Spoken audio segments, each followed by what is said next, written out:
ప్రతిరోజు బైబిల్ చదువుదాం అనే కార్యక్రమానికి స్వాగతం. ఈరోజు బైబిల్ పఠనము ఆదికాండము 4వ అధ్యాయం.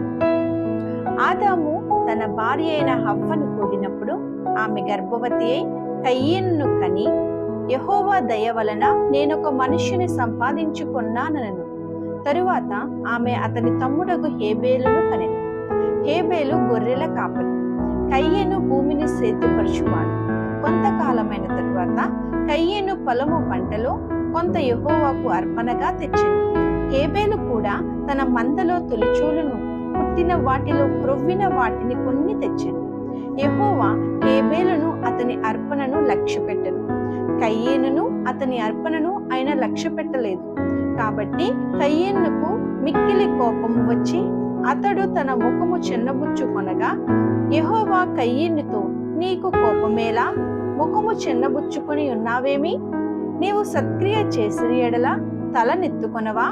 సత్క్రియ చేయని ఎడల వాకిట పాపము పొంచియుండును.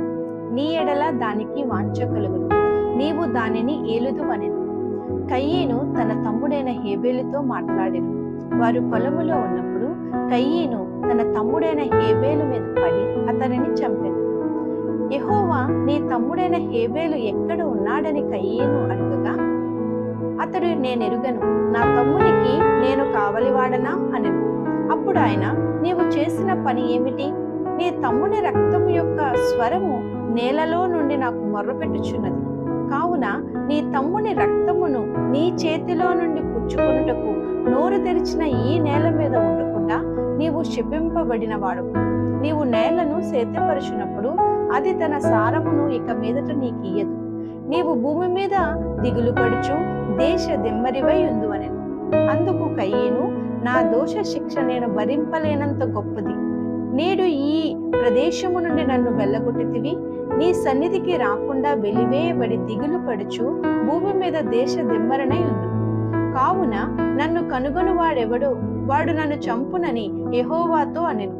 అందుకు యెహోవా అతనితో, కాబట్టి ఎవడైనను కయీనును చంపిన ఎడల వానికి ప్రతిదండన 7 అంతలు కలుగునను.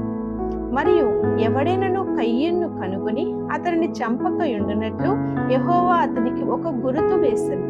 అప్పుడు కయీను యెహోవా సన్నిధిలో నుండి బయలుదేరి వెళ్లి ఏదెనుకు తూర్పు దిక్కున నోదు దేశములో కాపురముండెను. కయీను తన భార్యను కూడినప్పుడు ఆమె గర్భవతి అయి హానోకును కనెను. అప్పుడు అతడు ఒక ఊరు కట్టించి ఆ ఊరికి తన కుమారుని పేరును బట్టి హానోకను పేరు పెట్టెను. హానోకుకు ఈరాదు పుట్టెను. ఈరాదు మహూయాయేలును కనెను. మహూయాయేలు మతూషాయేలును కనెను. మతూషాయేలు లెమెకును కనెను. లెమెకు 2 స్త్రీలను పెండ్లి చేసుకొనెను. వారిలో ఒక దాని పేరు ఆదా, రెండవ దాని పేరు సిల్లా. ఆదా యాబాలును కనెను. అతడు పశువులు గలవాడే గుడారములలో నివసించు వారికి మూల పురుషుడు. అతని సహోదరుని పేరు యూబాలు. ఇతడు సితారాను సానికను వాడుక చేయు వారందరికీ మూల పురుషుడు. మరియు సిల్లా తూబల్కాయును కనెను. అతడు పదును గల రాగి పనిముట్లన్నింటినీ ఇనుప పనిముట్లన్నింటినీ చేయువాడు. తుబల్కాయును సహోదరి పేరు నయమా. లెమెకు తన భార్యలతో, ఓ ఆదా, ఓ సిల్లా, నా పలుకు వినుడి. లెమెకు భార్యలారా, నా మాట ఆలకించుడి. నన్ను గాయపరిచినందుకై ఒక మనుష్యుని చంపితిని.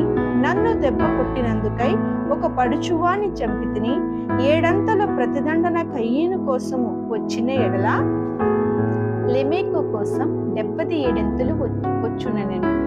ఆదాము మరలా తన భార్యను కూడినప్పుడు ఆమె కుమారుని కని, కయీను చంపిన హేబేలునకు ప్రతిగా దేవుడు నాకు మరి ఒక సంతానమును నియమించెననుకొని అతనికి షేతు అను పేరు పెట్టెను. మరియు షేతునకు కూడా కుమారుడు పుట్టెను. అతనికి ఏనోషును పేరు పెట్టెను. అప్పుడు యెహోవా నామమున ప్రార్థన చేయుట ఆరంభమైనది. ప్రతిరోజు ఇలా బైబిల్ పఠనం వినడానికి ఈ ఛానల్ను సబ్స్క్రైబ్ చేసుకోండి.